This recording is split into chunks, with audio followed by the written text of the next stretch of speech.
How you guys doing this week? Good? Anybody have something like happen this week that was just like, I really saw God in this, and it was a good thing?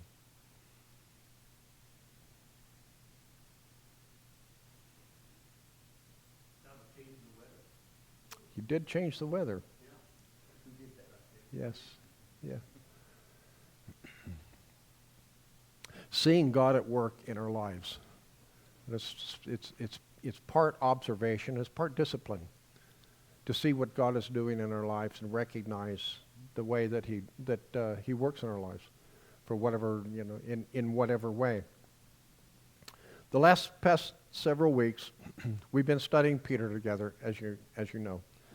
And this morning, what I want to do before I kind of go into the last passage, I just want to summarize and recognize a few things that we have talked about, that Peter has written about in this first letter to the church.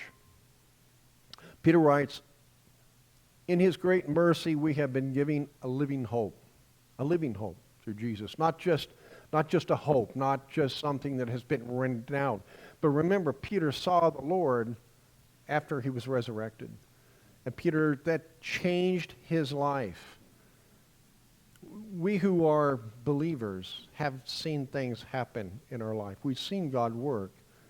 And it certainly has its impact. But imagine, if you can, what it would be to have been there during that time that Jesus had been walking and had been crucified, and then maybe a week later, maybe 2 weeks later, whatever it was, that you would have actually seen the risen Christ.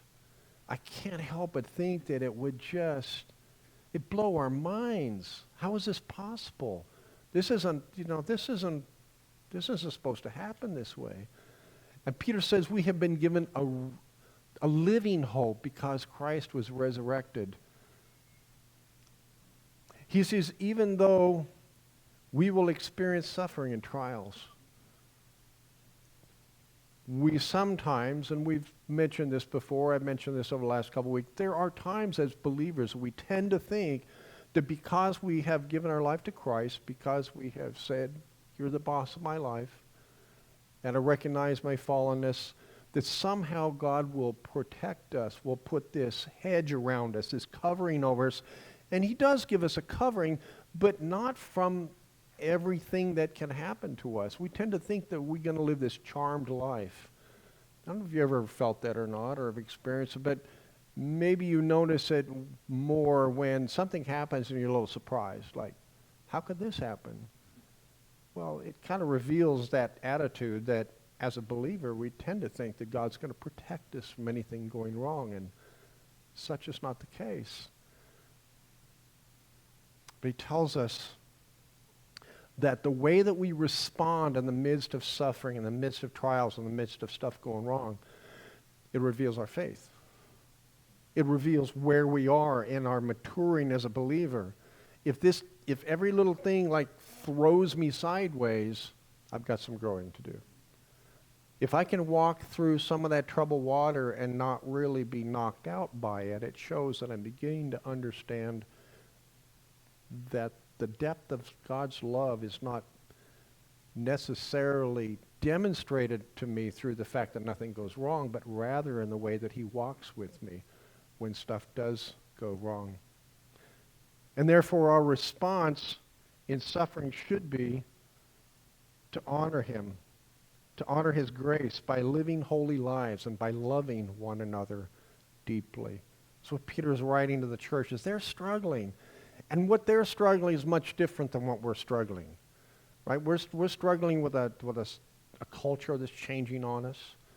We're struggling with decisions that are made, in government circles. We're struggling with jobs and careers. We're struggling with when the economy doesn't do well, or if it does, we struggle very much differently. This church was struggling with true persecution. They were being chased from town to town.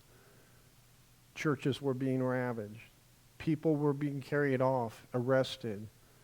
That happens in the world even today, but it's not happening in our world. We're not seeing that. Not to say that we're not experiencing persecution as a church, because we are. If you are paying attention to the news, if you're paying attention The churches are being persecuted.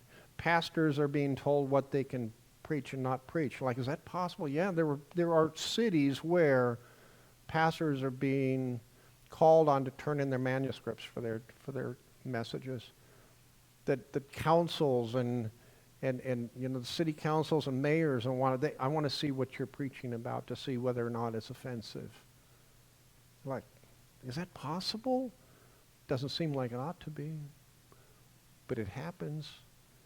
We're being persecuted in a way that we don't fully see yet, but it seems like it's coming more and more. Peter says we're chosen. We're a chosen race, he says, and we should live in such a way as to draw other people to Christ. When we live with grace, when we live with poise, when we live with charity and love, people take notice, and it draws people to God, and that's our role, is to draw people to Christ. My role is not to argue people to Christ. My role is to love people to Christ. For them to see Jesus living in me in such a way that they say, my life is a mess, and I need something that is more consistent. And what I see in Tim, that's what I want. When we suffer, we are to adopt the same attitude as Jesus. And what's that attitude? We see in Philippians 2. He did not consider equality with God a thing to be grasped, but taking on the nature of a servant became a man and became obedient unto death. And we say, Lord, I have given my life to you. It's your life. Whatever you ask me to walk through, I'll walk through. And it may not be easy. Maybe it'll be wonderful. I mean, there are people who give their life to Christ, and God does amazing things in their life, and he just blesses them like, yeah, I want that one. But God says, but I have a different role for you. And if we're going to give up the direction of our life to God, then we have to recognize that God has a plan in whatever we walk through. And to be willing to walk through that, again, with dignity and with grace, with poise. Since we don't know when Jesus will return, and we've been hearing that it's going to be any day now for the last 2,000 years. I'm reminded of the time that, the disciples went out when Jesus was taken from him, from them, and he rose up, and they stood there looking along, and it says a couple of men dressed in white, we're assuming those are angels, came along and said, what are you guys doing? And he said, well, we're waiting, because he said he's going to come back the same way he left, so we're waiting. And the disciples are like, you got things to do? Didn't he give you some marching orders? Well, yeah. Well, then get with it. And every generation since has said it's going to happen. Right? Peter and Paul, the writers, the gospel writers, they're all like, it's going to happen any day, any day, any day. In the late 1800s, the Church of God, of which this church is a part of, came into being. They were so convinced that the end was near, that it's going to be any day, that couples would take their children and drop them off at what became orphanages. It meant to be just a place for them shortly because they thought any day Jesus is going to come back. We've got to go spread the gospel. And people were missionaries across the United States, in other churches as well as the Church of God, but in the Church of God that happened, and they would drop off their children to be raised by other people so that they could go and share the gospel. They so believed it would be any day. Who thinks it's going to be any day? I do, right? We look at the news, we look at the stuff that's happening, we say, they can't keep just going like this. It's like either the pendulum has to make this big swing back and things have to be kind of get back to some form of norm, or Jesus has got to come back.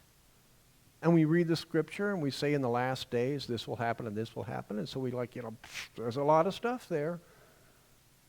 But I'll also have to be honest and say that there are times over the last couple centuries where every one of those people could have said, this has got to be it. We don't know when he's coming back, but we know this. From now until then, we are to be clear-minded, focused. We should have one focus in mind, to live for God, to honor Him.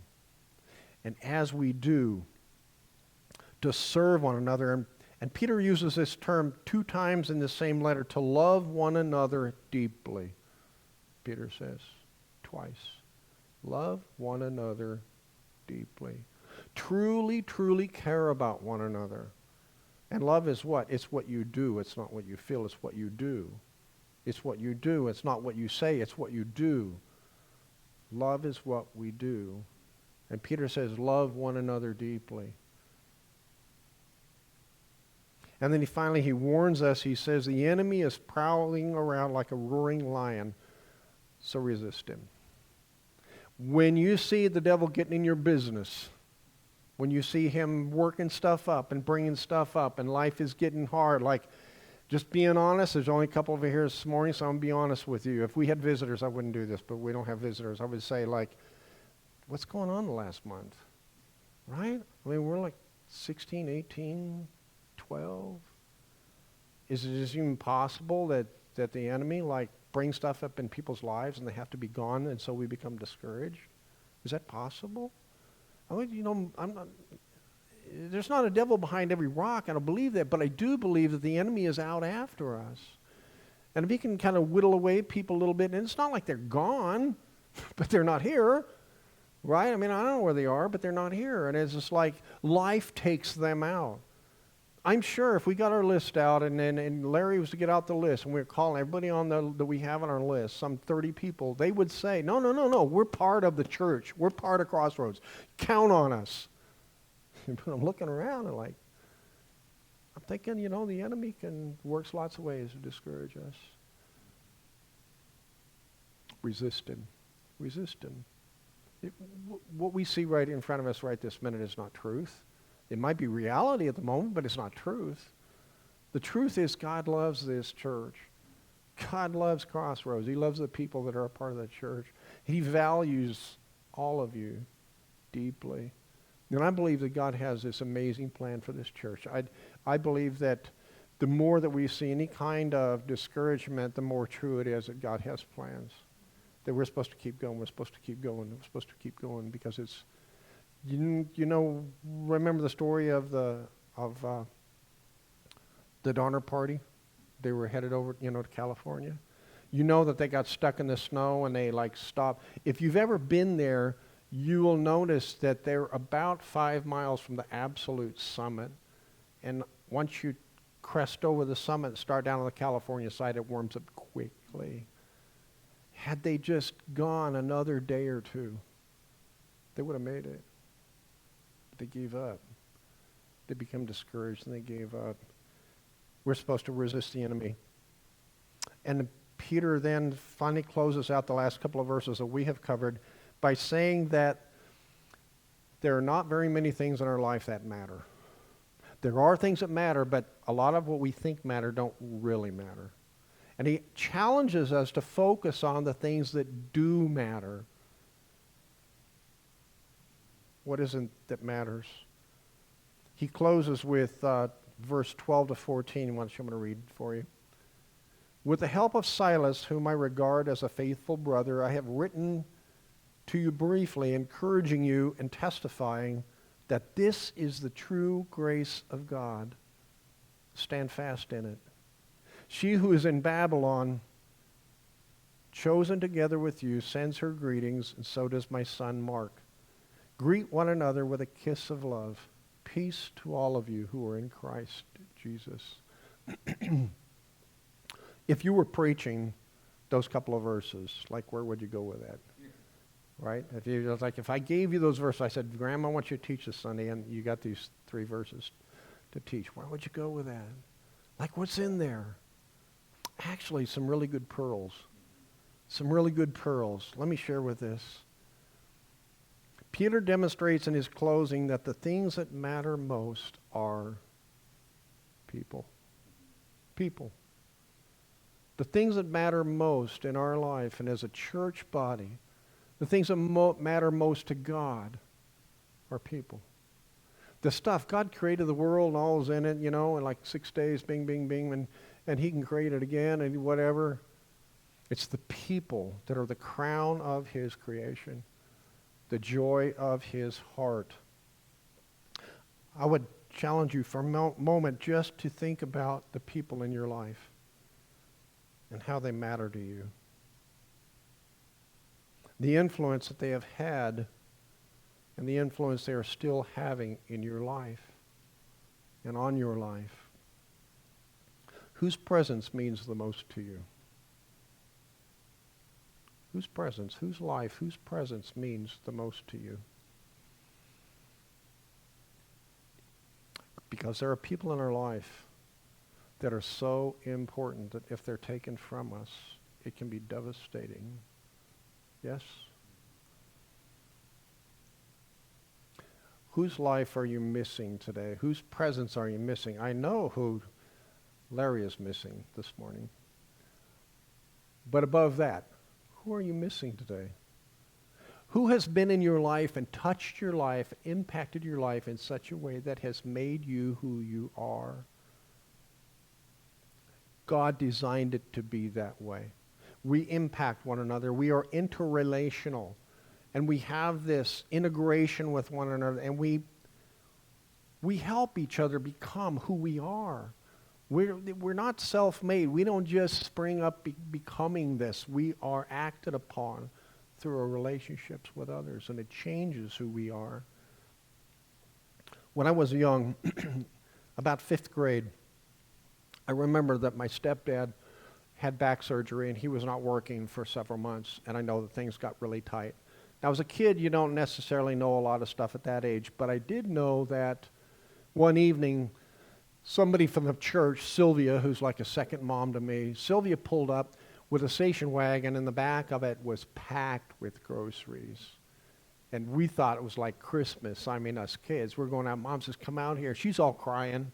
We're like, you know, why are you crying? We go out there, and we're helping Sylvia and my mom carry in all these bags of groceries. They're like a station, the old-fashioned station wagons. They're huge, right? It's packed with groceries. It's like, where'd this come from? Sylvia bringing it? Says, the church is sending that. She was just bringing it. The church that we had been a part of since I was born, they were bringing all this groceries knowing that we were struggling. I can remember Mrs. Klein. I was about the same age, and I was playing baseball. I was playing Little League, and I remember being at a game, and I looked across, and I saw Mrs. Klein. She was sitting on a bench. She come to my game, and like, well, what are you doing here? She says, well, I knew you were playing this afternoon. I thought I would come and cheer you on. Can you imagine the difference it makes to a 10-year-old kid, 11-year-old kid, to have somebody from the church show up at a game and say, well, I just want to be here. I knew you were playing. The way that we touch others' lives lasts for a lifetime. I'd be curious, I'd be really curious to look inside of your minds right now and say, who are you thinking of? Who is this person that moved in your life, who acted in your life, who loved you, who showed you God's love, and kept you moving forward the way that you are? When I was in youth group, my youth pastor, my youth minister, Terry Tolley. God, I love that guy. Terry Tolley, this great big guy, good-looking guy. He's in his 20s. He's going to seminary. He's married. He's got the coolest car. Had the coolest car. And all the guys in the youth group, we just loved that car. We loved that car so much that when Karen got pregnant and he said he was going to have to sell the car because he needed a family car, we were so mad at Terry. We couldn't believe it. You are not selling our car. That's how we saw it. Terry got after me and Billy one time. We were acting up. We had it coming. We were at a youth function, and I'm not even going to tell you what we were doing. I'm not very proud of it. We were acting up. The next day, we're at church. Sunday morning, we're at church, and Terry asked us to stay after Sunday school. And everybody left. It was me and Billy and Terry. I was never so broken to have my youth leader call us out. But he did. He says, this is not who you are. Oh, I get choked up thinking about it. He loved us enough, right? He loved us enough to risk that relationship. In reality, he didn't risk it all, but he might have thought that. But he stepped up and he said, this is not who you are, and I will not watch this happen. Oh, wow. Yeah, that made a difference in my life, you can bet. When I was considering ministry, it was Larry and Linda, our pastors, who encouraged me. When we went to Rockwood in Portland, it was Doug and Terry who stepped alongside us. We didn't know anybody. We were just, we'd left all of our family in L.A., and we were there, and it was Deb and I and our 2 kids, and Doug and Terry just kind of came alongside of us, and became family to us. That was so important to us. When we were broken, when we walked through just a dark time in our life, we were in Spokane, and the church there, I spoke one morning, and I shared my testimony with them. And I was so sure that we were going to have to find another church. I just thought, I tell them that, they're going to want us to leave. And after the message, if people came up, they just hugged on us and loved on us. They just loved us.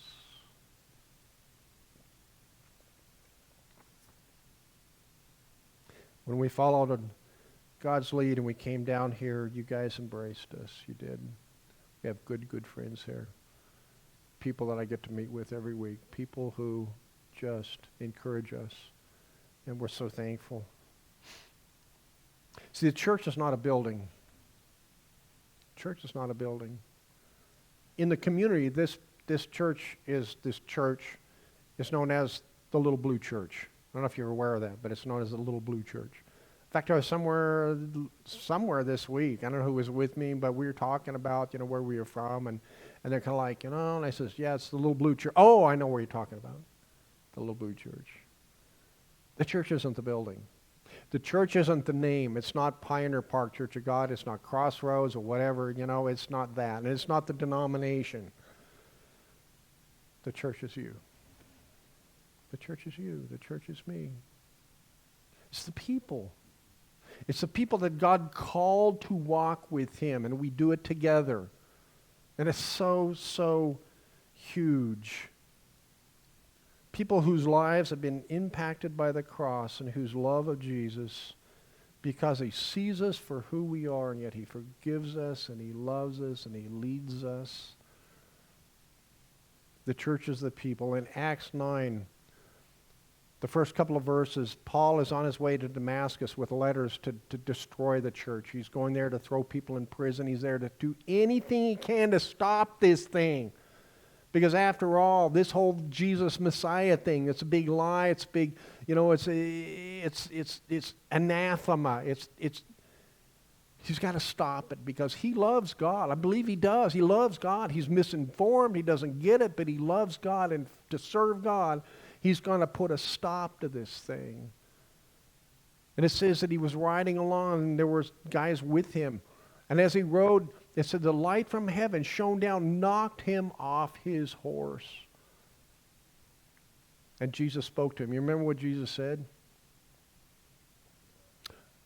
Saul, why do you persecute me? Who was Saul persecuting? Who was persecuting the church? Jesus says, when you persecute the church, you persecute me, because I am the church. The church is me. The church is my body. Joe read this morning from Romans chapter 12. We are the body of Christ. And because we're the body, Jesus takes things personal. Peter writes in these couple of verses, with the help of Silas, my faithful brother. How he's closing this letter. With the help of Silas, I write these lines. My faithful brother Silas. So what do we know about Silas? What do you know about Silas? We know he was faithful. When we look at Acts 15, where we're introduced to Silas, it says that he was a leader in the church along with Judas. Not Judas Iscariot, the bad guy, but Judas. And he was a leader with him. And so they sent Judas and Silas with Paul and Barnabas. They sent to Antioch because there was kind of some stuff going on. And so they sent a letter along with Judas and Silas, and Paul and Barnabas, and they sent them off to Antioch in order to reconcile and resolve all of this. During his time with Paul, shortly after this, he was thrown into prison after being flogged severely. Not a belt from Dad, a flogging. And there they were in this prison. You know the story. They were in the prison, and it was about midnight, it says. And it said they began to do what? They began to sing. They were singing. Silas was a person who walked with Paul and with the rest of the leaders, and they were traveling throughout all of Asia. And Silas was always there. Read through Acts. You don't see Silas preaching. You don't see Silas becoming this, like he was the big guy. Paul was the leader. And Barnabas was ahead of him, but Silas was there. He was always there. He was always faithful. Never missing a step. Do you have a Silas in your life? Do you have someone in your life that you can watch that they are faithful? They're walking with God, and they never miss a step. They're just serving. They're not out front necessarily. They're not, hey, this is me, I'm the guy. He was a leader, but he was a background leader. He was a team leader. And he was there with them. Oh, how we need people like that in our life. I finished a book not too long ago by Bob Goff. He writes this book, Love Does. And early in the book, he tells about an experience he had with a leader in his life, a Silas in his life. Bob said, I was in my teenage years. In fact, I was in high school, and I was getting tired of high school. None of us ever got tired of high school. We couldn't wait to go another day. And he wanted to get outside. He just wanted to leave high school. He just wanted to be done with it. And he grew up down in Southern California. And so he went and talked to this guy who was like a young life leader on his campus. And he respected this guy. And he said, so I stopped by there that morning. I had all my gear in my car. I was leaving town. And so he stops off to talk to this guy. And he says, where are you going? He said, well, I just thought I would let you know because you won't see me, at Young Life this week. He says, I'm going to go up to Yosemite. I'm going to see if I can get a job up there. I'm going to work up there. I'm going to do some climbing. The mountains are up there, and I can do some rock climbing. I'm just going to go up there. I'm done with this, being in high school. And I want a life. And so I'm going to go. And this guy, his young life leader, he says, you got a minute? He says, yeah, I got a minute. He says, let me grab some things. I'll go with you. What? I'll go with you. So this young life leader, he throws together a sleeping bag and some clothes. He jumps in the car with him, and he says, let's go. He says, are you kidding? No, I'm not thinking about coming back. That's okay. I could use some adventure. He jumps in the car with him. They go to Yosemite. The short story is, if you go to Yosemite at the beginning of summer, it's already too late to find a job. Okay, because there's 1,000 other people that want to work there and want to, live there. You can't find anything. Spent 4 or 5 days, and they're just trying to find, he's trying to land a job. And the young leader never brings it up. He never well, this was not my day. He never brings that up. He just tells him, you could be really good at this. You could be really good at that. He keeps encouraging me and telling him that he's got stuff. You could make it. You could do well. And he just was with him. That's huge. That's huge. He finally decides this isn't too good of an idea. It's not working out. Let's head back to L.A. And by the way, in the story, it says they stopped at In-N-Out Burger and got a burger on the way back. So, makes a good story. They get back, and he starts to follow him inside his apartment, and this gal is there, and it becomes evident. Catch this. He didn't know, but over the weekend, right before he went to see his young life leader, he'd gotten married. He's supposed to be on his honeymoon. Who interrupts their honeymoon to go spend a few days with a kid who's all sideways?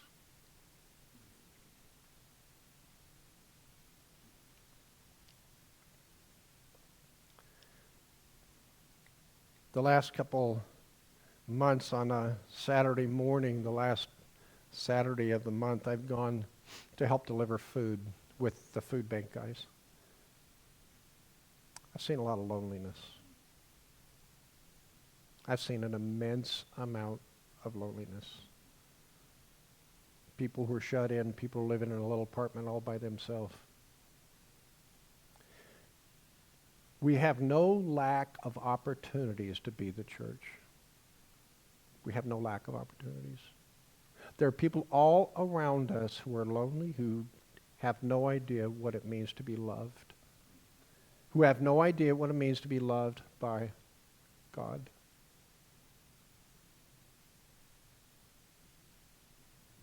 We can love well, we can serve humbly, we can be a Silas in somebody's life. Peter also speaks of my son Mark. What do we know about Mark?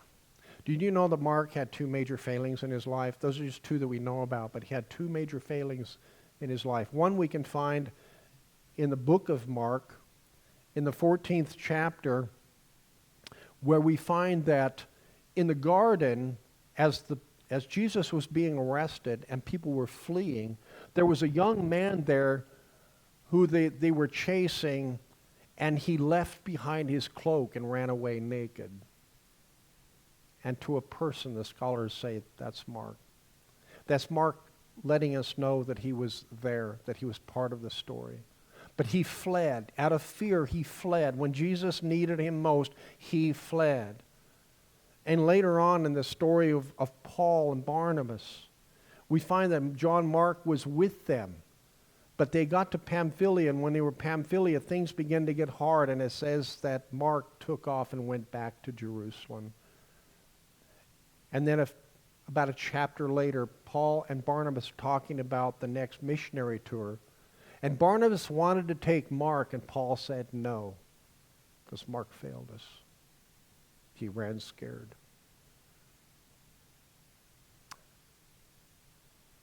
So Paul took Silas, and Barnabas took Mark. And they went on a missionary tour. And at the end of Peter's book, Peter is the one who says, my son Mark. Somewhere along the way, Peter had gotten a hold of Mark, and he took him under his wing like a mentor would a son. And he began to work with Mark, and he began to train Mark. He began to invest himself into Mark. And Mark had made these big failures, but he didn't stop showing up. Have you ever failed? Yet you're here this morning? I have. Not giving up is such a huge part of the Christian life. Jesus does not expect us to be perfect. If we were supposed to be perfect, Jesus would never have died on the cross. You don't need to. Don't need forgiveness. Just buck up and do it. That's not reality. Jesus knew that there's this sin nature in us, and he knew we would fail, so he forgave us. But he expects us to keep getting back up and keep moving forward, and Mark did that. And Peter respected that. In fact, the book of Mark was written by John Mark, this person we're speaking of, as a direct, kind of a secretary of Peter. The book of Mark is Peter's gospel that Mark wrote. Do you have anybody in your life like a Mark? Do you have a Mark? Could you be a mentor to a John Mark? Is there somebody in your life who's failing, who's stumbled, who trips and makes a mess of things, and yet he really, really, really needs someone to help him walk straight? See, the fact is we need each other. We need each other. We're here because we need each other. I know people would say, I don't need to go to church. I don't need to be a part of church. I mean, me and God, we got this special thing. And you know, anybody says, I know, me and God have this special, I worship God on the mountains. Well, that's great. I think you should worship God on the mountains. But we need to be a part of a church. Why? Because it's God's design. It's God's design. He gave it to us. It was His gift. The church is God's gift. We need one another. In the very beginning, it says it's not good for man to be alone. It's not good for us to be alone. We need one another. We need one another to challenge one another. We need one another to encourage one another when we're discouraged. We need one another to call us out, to say, you're better than this. That's not who you... I can hear Terry saying it. This is not who you are. You're better than this. We need that. We need each other. The church is the true grace of God. It's a place where we come together to be together, to share life, to worship, to read the Word, to hear the Word, to ingest the Word, and to grow in the Word. We need one another. There's an old story about a pastor who went to visit one of his people, and his people had that kind of perspective like, you know, me and God have this thing. It's okay, you know. I sit up in my place, and I have, you know, church by myself on Sunday morning and everything. That's fine. The pastor went to visit this guy, and he sat down. It was a really cold day like today. And he went in, and then the guy had a fire going in his fireplace. And so he was just visiting, and the guy was sharing with him, you know, his perspective on everything. And the pastor, without making any fuss at all, you may have heard this story, he took the poker, you know, for the fireplace, and he took a little log and he slid it off to the side. It was, you know, it was part of the fire. It was like all, you know, burning.